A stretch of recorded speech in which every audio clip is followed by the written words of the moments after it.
¿Qué tal? Buenas noches, muchas gracias por la invitación. Vamos a ver la tercera parte de esta sesión que corresponde a analgesia multimodal, siempre dentro del protocolo ERAS. Y vamos a tocar un poco el tema en cuanto al dolor postoperatorio, lo que tenemos en cuanto a técnicas analgésicas que se pueden utilizar y lo que nos dicen algunas guías, tanto las guías que son para cualquier dolor postoperatorio como las guías específicas o los metaanálisis específicos que se hacen también para cirugía de rodilla. ¿Sí? Bueno. Vamos a comenzar. La gonartrosis es una de las artrosis más frecuentes en el adulto, es una de las causas de discapacidad también más frecuentes en el adulto mayor, ¿sí? Y se estima que incluso a los 75 años hasta el 35-39% de las mujeres va a padecer o va a tener este padecimiento, por lo tanto también es una de las cirugías más frecuentes, ¿sí? Los síntomas cardinales siempre van a ser dolor y limitación al movimiento y disminución de la calidad de vida. Hasta este momento se considera incurable y los tratamientos se enfocan siempre en el control del dolor y mejorar la movilidad y limitar la progresión de la enfermedad, lo mismo con la discapacidad. 67% de los pacientes mayores de 65 años reportaron dolor moderado severo en las últimas 4 semanas relacionado a gonartrosis, ¿sí? Y todo lo que representa el dolor para ellos antes de una cirugía, aislamiento social, bajo estado funcional, depresión, pérdida de apetito, trastornos de sueño, cosas que sabemos que se acompañan. Ahora, la cirugía de rodilla es una de las cirugías más frecuentes también en nuestro medio. Si la mayoría de los hospitales en México, el porcentaje de cirugía de reemplazo articular de rodilla es bastante alto, ¿sí? De estos, el 70% de los pacientes van a tener dolor moderado o severo posterior a la cirugía, esto de acuerdo a cifras europeas. Vamos a ver un poquito en cuanto a cifras también mexicanas en un momento, ¿sí? Predictores de dolor postoperatorio, ¿podemos saber a quién le va a doler más? No lo podemos saber a ciencia cierta, pero sí lo podemos estimar. Por ejemplo, el paciente con dolor previo descontrolado, paciente obeso, cirugía ortopédica, abdominal y torácica, ansiedad y catastrofización, son los factores de riesgo asociados a dolor postoperatorio severo. Si tenemos uno o más de estos factores en nuestros pacientes, yo sé que ese paciente tiene altísimo riesgo de tener dolor postoperatorio severo. Eso para cualquier cirugía. Predictores de consumo de analgésico en el postoperatorio, otra vez el tipo de cirugía, la edad y los trastornos psicológicos asociados. Estas son cifras a nivel internacional, donde estimamos como 36.4 de los pacientes van a referir dolor moderado y 27.5 dolor severo con una intensidad máxima a las 24 horas. Y aquí la cirugía ortopédica prácticamente está dentro de los primeros lugares en cuanto a intensidad del dolor. Y estas son cifras de un estudio que hizo la doctora Ana Garduño en el Instituto Nacional de Nutrición, ¿sí? En el 2014, donde podemos ver también que realmente no estamos tan lejos. La cirugía ortopédica a las 24 horas es de las principales causas de dolor postoperatorio, ¿sí? Lo mismo a las 48 horas, donde incluso todavía tenemos medianas por arriba de 4, ¿sí? Y ya a las 72 horas la cirugía ortopédica va disminuyendo. ¿Qué quiere decir? Que el dolor postoperatorio normalmente se va a autolimitar, ¿sí? Consecuencias del infratratamiento, pues las conocemos, son muchísimas, ¿no? Cuando tratamos mal el dolor postoperatorio, el paciente obviamente va a prolongar su estancia hospitalaria, pero no solo eso, también predispone infección, puede traer complicaciones como neumonía, dificultad para la rehabilitación, isquemia miocárdica e isquemia incluso en el sitio quirúrgico. ¿Sí? Dolor crónico postoperatorio, algo que estamos revisitando y que hace algunos años parecía que no, ni siquiera pensábamos en esto o que era una entidad que no existía. ¿Sí? El dolor crónico postoperatorio, ya por definición, ¿sí? Es aquel dolor que persiste por más de 2 meses en el sitio quirúrgico, ¿sí? Y cuando se ha descartado cualquier otra causa o alguna complicación quirúrgica también, sobre todo para cualquier tipo de cirugía. ¿Sí? Sabemos que después del procedimiento quirúrgico vamos a tener dolor agudo postoperatorio, esto lo esperamos así. Después la reparación tisular y desaparición del dolor nos va a llevar a, obviamente, que esto se resuelva. ¿Qué pasa cuando tenemos una analgesia postoperatoria inadecuada? Pues bueno, la suma de factores genéticos más factores quirúrgicos nos van a dar como factores pronósticos para persistencia del dolor. Y también el papel de la neuroplasticidad maladaptativa del sistema somatosensorial. Recuerden que los pacientes con dolor crónico por gonartrosis llevan, no superan a los 3 meses de padecerla, no superan al mes de padecerla, llevan por lo menos de 6 meses a 1 año o más, ¿sí?, antes de realizarse una cirugía. Y todos los cambios que se dan en cuanto a neuroplasticidad maladaptativa de nuestro sistema somatosensorial va a ser también un factor de riesgo que predispone a la persistencia de esto después del evento quirúrgico, ¿sí? Entonces, ¿qué es esto de neuroplasticidad maladaptativa? No son más que los fenómenos de sensibilización periférica, ¿sí?, en los cuales el umbral de respuesta del nociceptor periférico o la terminal periférica del nociceptor va a disminuir. Recuerden, no existe tal cosa como umbral del dolor, sí tenemos umbrales de respuesta al estímulo térmico, al estímulo químico, al estímulo mecánico, ¿sí? Estos umbrales disminuyen y por lo tanto van a disparar el efecto del nociceptor o van a provocar que el estímulo pase a rangos menores. Por ejemplo, cuando estamos con los datos de hiperalgesia primaria, donde el simple hecho de tocar puede provocar dolor, puede explicar, a muy grandes rasgos este fenómeno. Ahora, la sensibilización central, este estímulo que está pasando repetidamente, ¿sí?, hacia el asta dorsal de la médula espinal, va a ampliar el campo receptivo del asta dorsal de la médula espinal, por lo tanto vamos a tener mayor capacidad para recibir este mensaje, y esto también va a hacer que se perpetúe el dolor en todos estos escenarios. ¿Qué es lo que tenemos en estos pacientes? Que normalmente en los pacientes que llevan con dolor por mucho tiempo en el sitio que va a ser operado, disminución del umbral al estímulo nociceptivo. Es muy frecuente que los pacientes con gonartrosis siempre van a tener dolor en la rodilla, mucho más allá de lo que se alcanza a ver en una radiografía, ¿sí? Y la hiperalgesia es muy frecuente en ellos, y también va a haber disminución de los sistemas inhibitorios con alteraciones en la amplificación de la señal dolorosa. Por lo tanto, estos pacientes van a estar prácticamente en un estado pro-nociceptivo, sobre todo cuando no se ha controlado bien el dolor. Si a esto le sumamos que como causa de discapacidad también la gonartrosis es uno de los principales factores, ¿sí?, van a ser pacientes que tengan un estado funcional bajo, una capacidad vital disminuida, ¿sí?, y un estado pronociceptivo que los hace más vulnerables al dolor postoperatorio. La neuroplasticidad en procesos dolorosos crónicos ya ha sido bien establecida para la gonartrosis, donde se ve que los procesos de sensibilización por dolor crónico se presentan en pacientes con artrosis de rodilla y puede estar asociado a la severidad de los síntomas. ¿Agarras una botella de agua? Gracias. Sí. Entonces, también hemos establecido predictores o factores de riesgo para persistencia de dolor postquirúrgico en los pacientes posoperados de rodilla. Gracias. ¿Sí? Y de los que se han establecido o los que se han logrado identificar, ¿sí?, es la catastrofización otra vez, depresión y ansiedad como factor emocional, dolor preoperatorio severo o mal controlado. Otros sitios con dolor articular, puede ser una sacroiliitis, puede ser coxalgia por coxartrosis, puede ser dolor lumbar, ¿sí?, limitación funcional severa también. Y vean la prevalencia del dolor crónico postquirúrgico posterior a una artroplastia de rodilla, alcanza a nivel internacional hasta un 20%. 2 de cada 10 pacientes que se operan, ¿sí?, van a persistir con dolor después de la cirugía, y estos son los factores que hasta ahora se han identificado.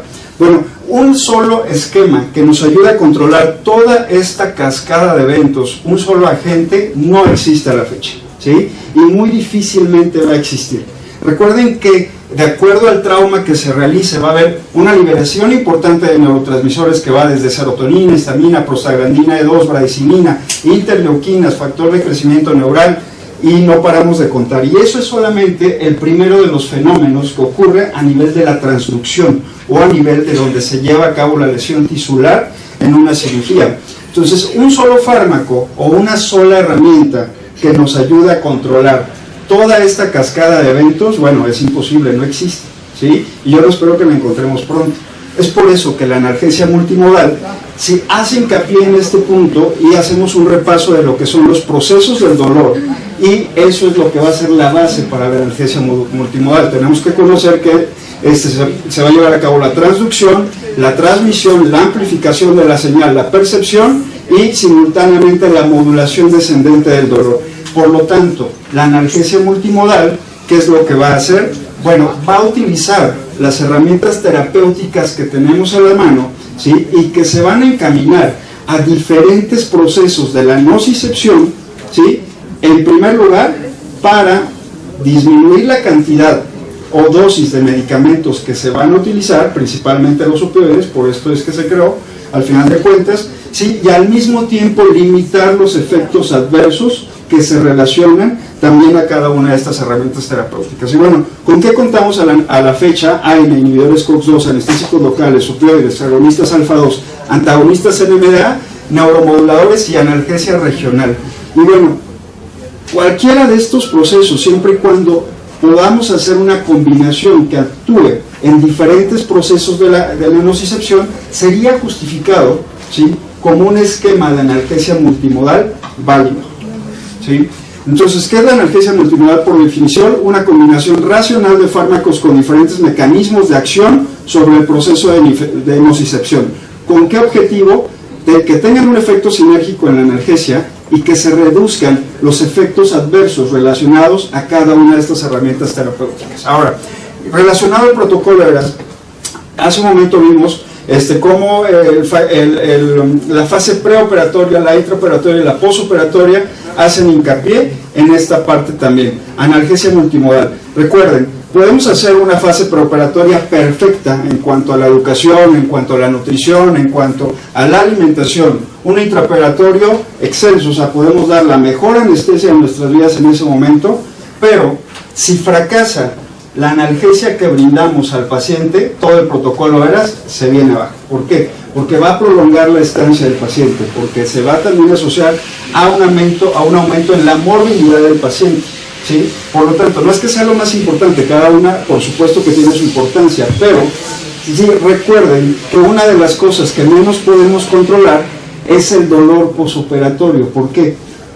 En primera, porque el dolor per se, o por definición, es algo completamente subjetivo, ¿sí? Y siempre va a ser diferente para cada paciente. No podemos encontrar una receta, ¿sí?, que nos diga a este paciente no va a tener dolor si esto lo haces todas las veces, ¿no? Siempre tenemos que individualizar el caso y de acuerdo a lo que nos estamos enfrentando. Entonces, en cuanto al protocolo ERAS, ¿qué menciona en la fase posoperatoria? El uso de analgesia multimodal con ahorradores de opioides, ¿sí? También analgesia lumbar epidural, ¿sí?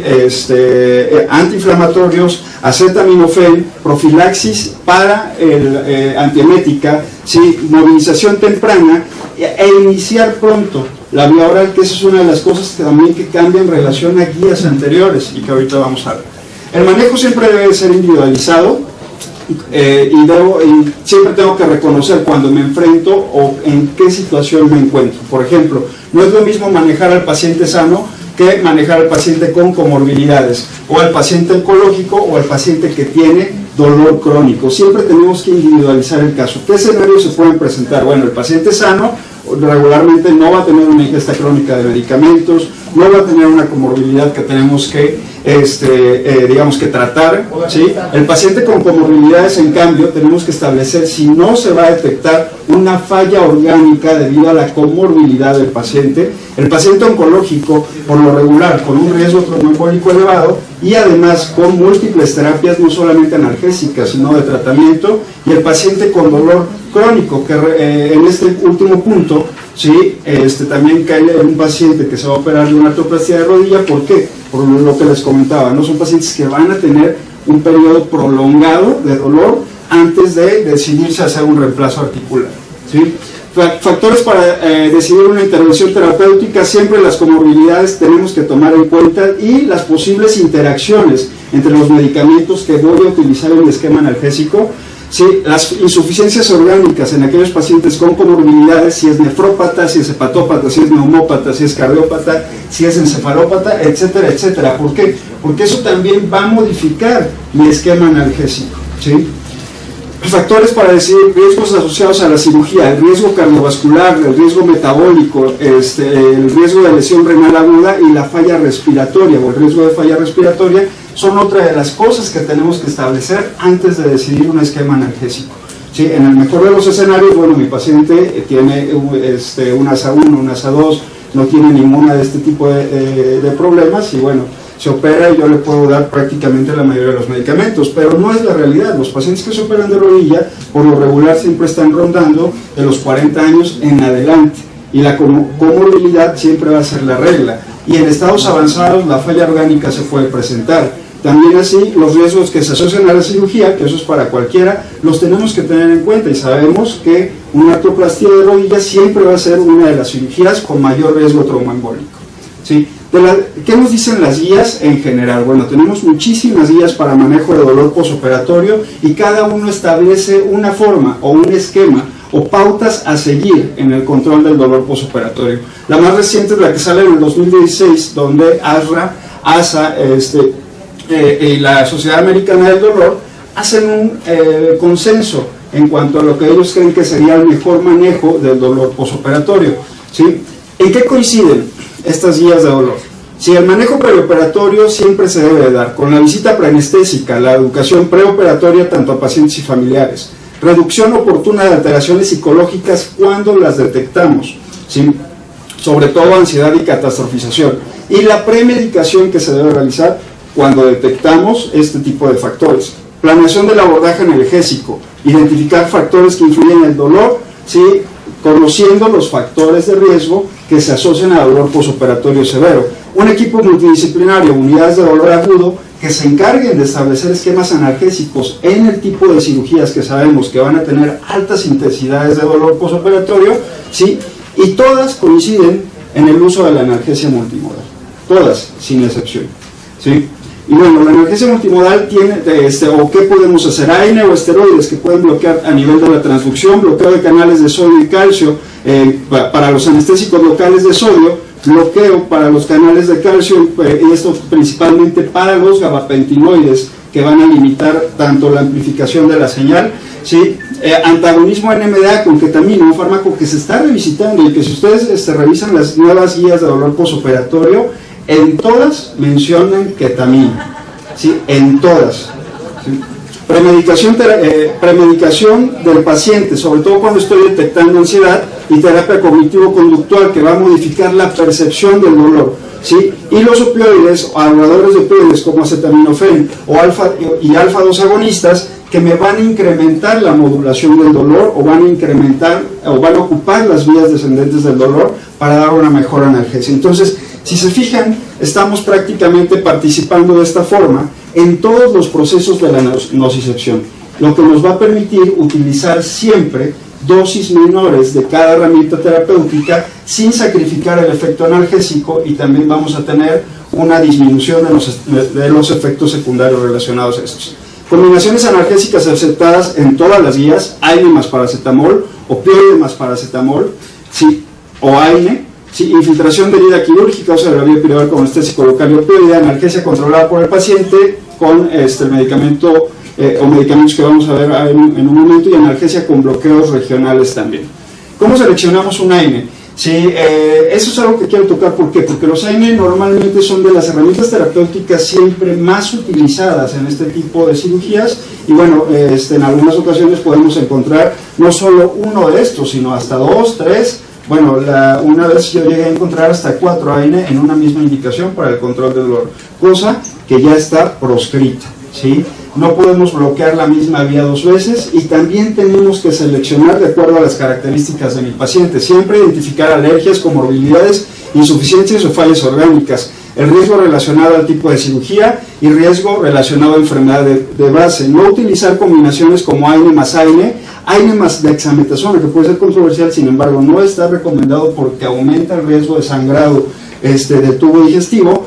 Y por supuesto no utilizar opioide más opioide.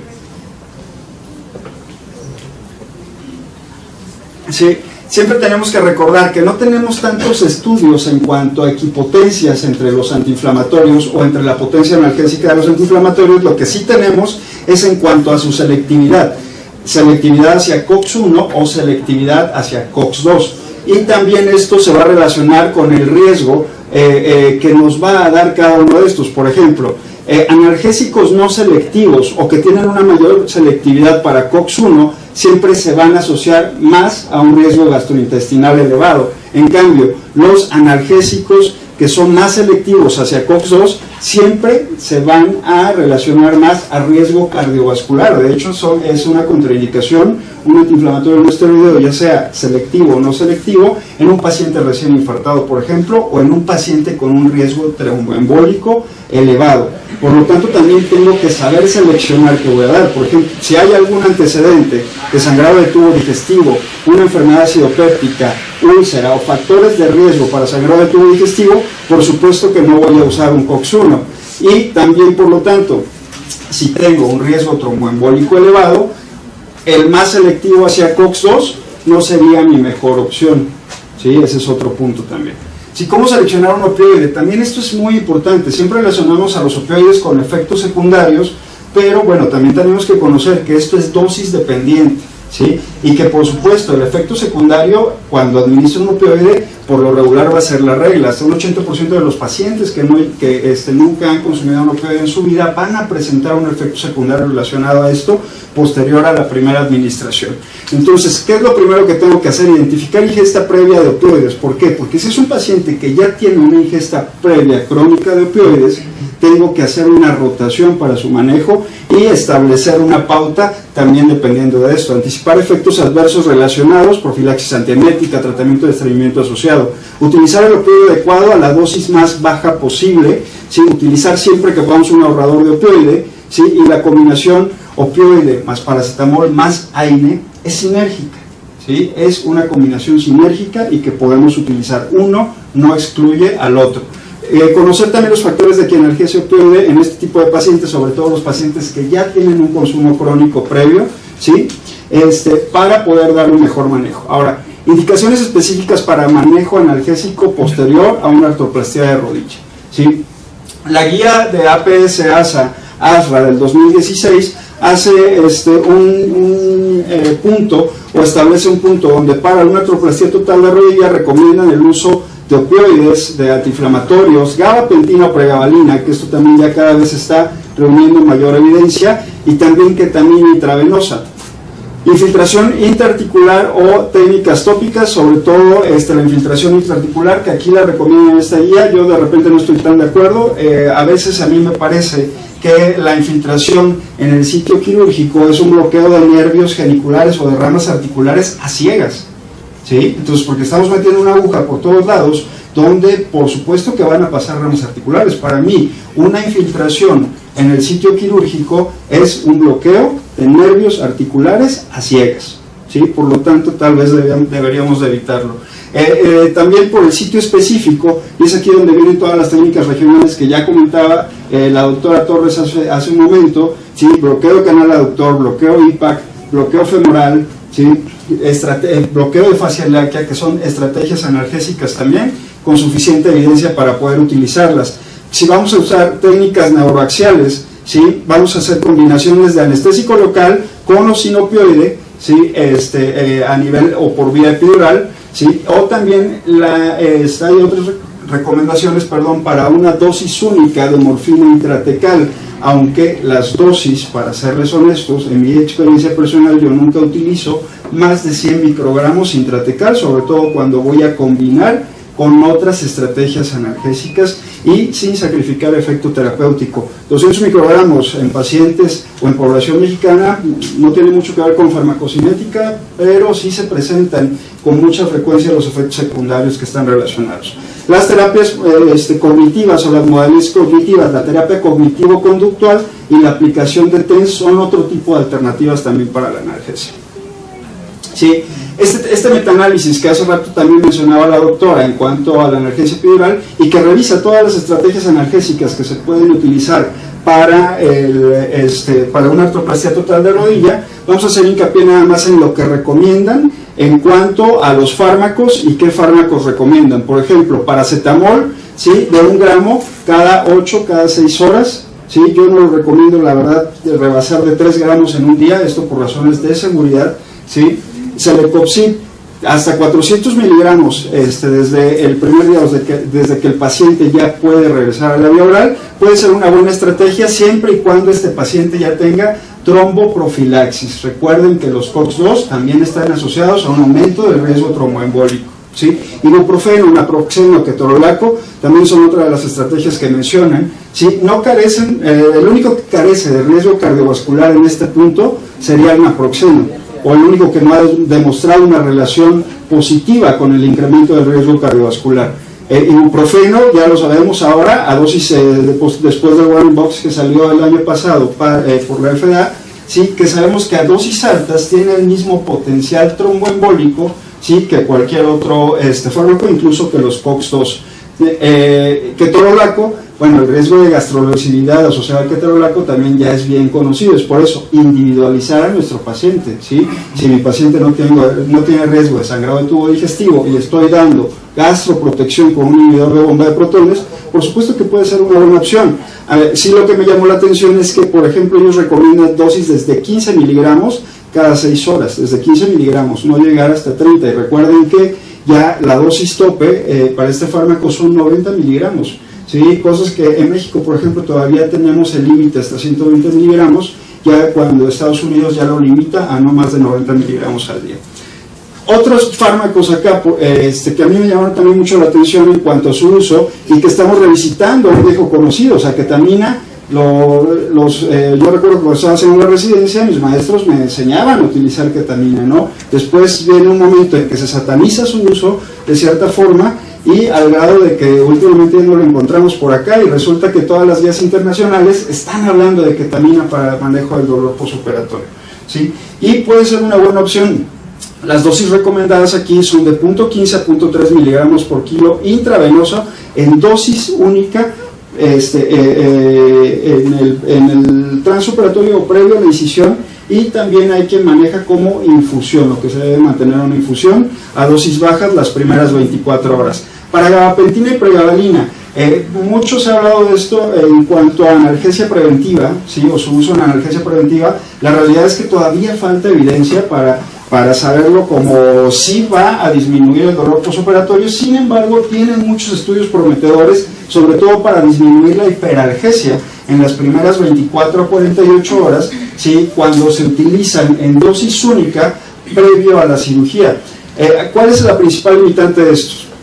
Que, por ejemplo, para gabapentina establecen la dosis inicial de 300 a 1200 miligramos, y con esto la sedación del paciente va a ser muy frecuente, ¿sí? Otros estudios mencionan que dosis aún más bajas de pregabalina pueden tener el mismo efecto sobre la hiperalgesia en las primeras 24 o 48 horas, y con menor tendencia a los efectos secundarios. Sin embargo, para aquellos que hemos manejado pregabalina en los pacientes o para dolor crónico, sabemos que la somnolencia y la sedación prácticamente es la regla, ¿sí? Pero las dosis aquí se manejan en dosis única, y la dosis recomendada para pregabalina son 100 miligramos a 150 miligramos en dosis única previo a la cirugía, y para gabapentina 300 miligramos a 600 miligramos también en dosis única previo a la cirugía. En cuanto a los opioides, recuerden, el protocolo ERAS, o lo que se trata también es de acortar la estancia intrahospitalaria del paciente sin sacrificar un adecuado manejo, por supuesto, ¿sí? Entonces, se trata de reducir el consumo de opioides, pero no por eso quiere decir que, bueno, el opioide es lo peor que nos puede suceder. No, para nada. El opioide es una herramienta adecuada que siempre va a ser útil si la utilizamos adecuadamente, y las recomendaciones que se hacen también para su uso, de hecho en el protocolo, con las modificaciones que hacen en el 2017 para el protocolo de ERAS en artroplastia de rodilla o en ortopedia, sí mencionan la oxicodona como una de los fármacos que se pueden utilizar en el postoperatorio, ¿sí? Si vamos más allá, las recomendaciones que hacen en este metaanálisis van de dosis de liberación prolongada para oxicodona o morfina de liberación prolongada, que desafortunadamente no tenemos en México en este momento, ¿sí? O dosis bajas de oxicodona cada 6 horas de 5 a 10 miligramos, hidromorfona, hidrocodona e incluso tramadol, siempre con la menor dosis posible. Y en el postoperatorio, si estamos utilizando técnicas analgésicas regionales, lo podemos limitar incluso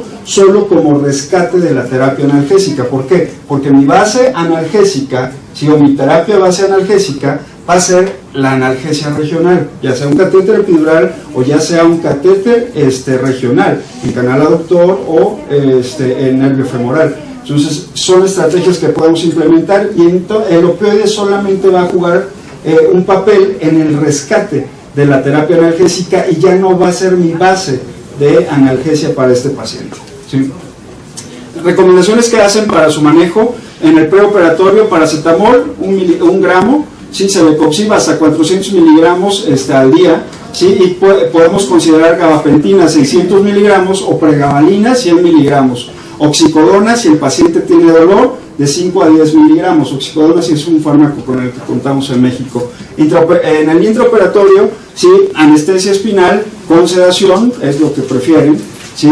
Siempre se puede considerar el uso de bloqueos regionales, ¿sí? También la infiltración periarticular o la infiltración de anestésico local periarticular, dosis única de ketamina de 0.5 miligramos por kilo, más una infusión de 1 miligramo por kilo por hora, dexametasona 4 miligramos IV, ¿sí? Y profilaxis antiemétrica, ya sea con branicetrón u ondansetrón. Rescates, esto es para el manejo transoperatorio, ¿sí? Pero en la unidad de cuidados posanestésicos, rescates con fentanilo 25 microgramos, ¿sí? O con hidromorfona 0.2 miligramos IV para dolor mayor o igual a 4 de 10, o cuando ya estamos, ¿sí? Saliendo de dolor leve o de la meta de tratamiento.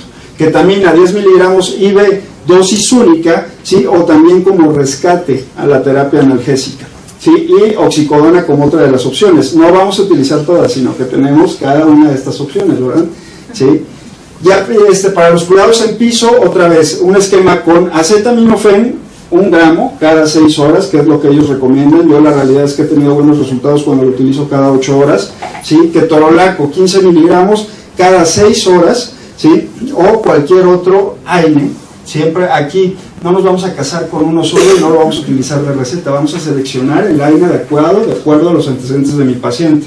Tramadol o fentanil como rescate para el control de dolor, y un catéter continuo periférico en infusión, ¿sí? Es muy cierto lo que comentaba la doctora también hace rato. Una dosis única en un bloqueo regional no siempre me va a dar una analgesia adecuada. Primero, porque es operador dependiente, punto. Sí, segundo, si no coloco un catéter, aunque lo haya puesto genial, eso no me va a durar las 72 horas que sé que dura el dolor posoperatorio. Por lo tanto, si no voy a dejar un catéter en el sitio del bloqueo del nervio periférico, por lo menos tengo que hacer el cambio de la terapia analgésica, ¿sí? Con otras modalidades que pueden ser los fármacos también, pero sí tenemos que hacer ese cambio, sí tenemos que estar al tanto y al pendiente de esto para poder dar una buena analgesia a nuestros pacientes, ¿sí?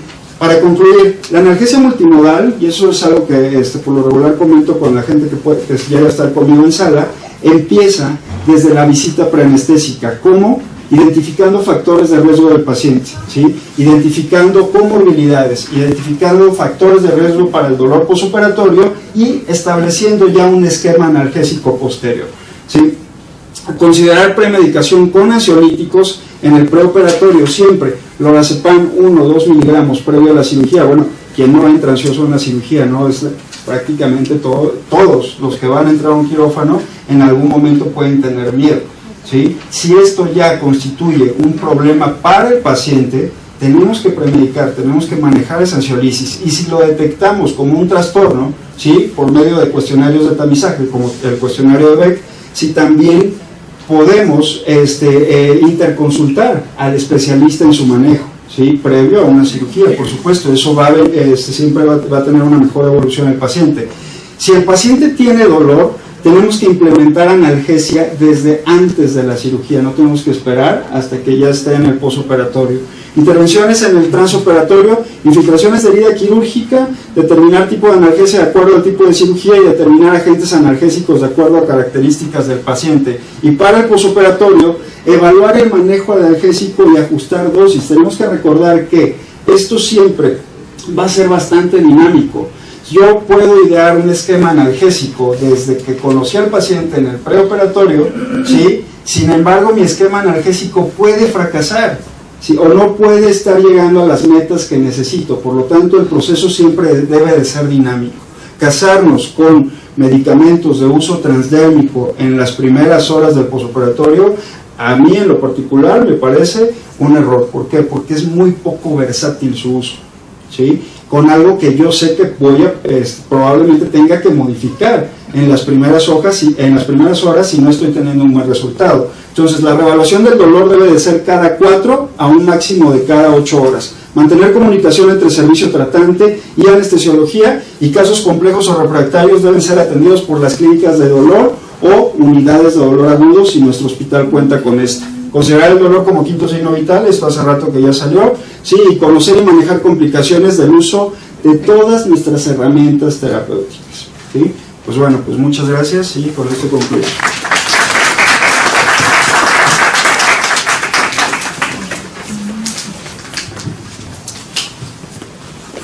Pues muchas gracias a los ponentes, excelentes pláticas, y pues agradecer a todos los doctores que nos acompañaron. De igual manera agradecer a los anestesiólogos de Costa Rica que nos están viendo, de Colombia y de Bolivia. Y bueno, gracias a las preguntas del doctor Ricardo Ureña, del doctor Oscar Mario Ledesma y del doctor Rojas Herra. Ya fueron resueltas sus preguntas. Y bueno, a continuación aquí, si gustan realizar preguntas, aquí con los ponentes, tenemos algunas preguntas en línea.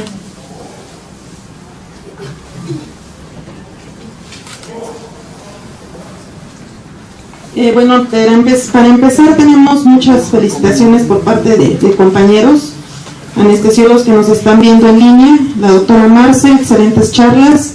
Y bueno, la primera pregunta: ¿cómo recomendaría el uso de la ropivacaína para analgesia peridural?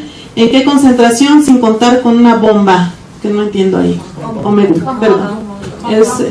Ok, la doctora Ruth Montes. No sé quién de ustedes desee contestar la pregunta de los ponentes. Pues pueden pasar a esa parte para que los vean en línea, si no notan.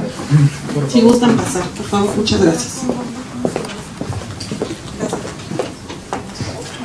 Obviamente las concentraciones analgésicas por excelencia van de 0.2% para evitar bloqueo motor, pero esto va a depender mucho de, primero, cuántas metámeras queremos abarcar para darle la velocidad de infusión.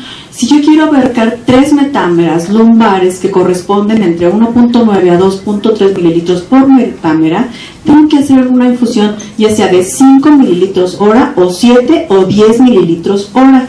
Entonces, una vez checada mi concentración, que es analgésica desde 0.2 hacia abajo puede ir, el paso que sigue es verificar cuántas metámeras quiero cubrir. Estamos hablando, por ejemplo, en cirugía de rodilla, vamos L4, L5, S1, S2, S3 y casi que S4. Entonces, eso es lo que le podría contestar a la doctora. ¿Qué más dice? Sí. Muchas gracias, doctora Zaragoza.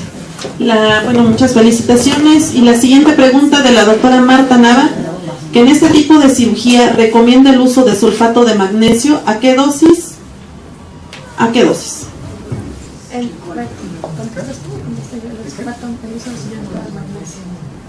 ¿Pero por qué vía IV?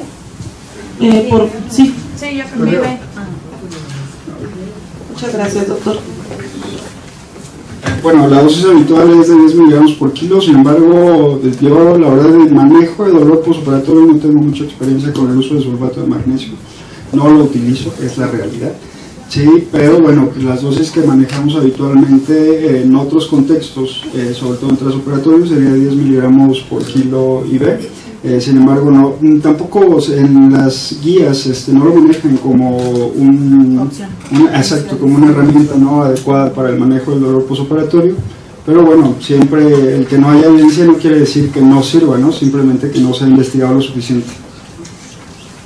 Muchas gracias y pues muchas felicitaciones hemos recibido por parte de los compañeros anestesiólogos, bueno, aquí en el chat del WhatsApp de algunos países. Muchas gracias, doctores, por su excelente participación y un aplauso para los ponentes, por favor. Y bueno, nada más para recordarles que la próxima sesión es el día 12 de febrero, el día lunes a las 7 de la noche, porque el día 12 por el día festivo que se recorre. Y el tema va a ser el de arritmias en el transoperatorio. Es un tema muy importante. Quien no le ha pasado algún evento de este tipo va a estar a cargo del doctor José Alfredo Zavala Villeda. Entonces los esperamos aquí y en línea y nos pueden acompañar. Muchas gracias. Si gustan pasar al ambiguo.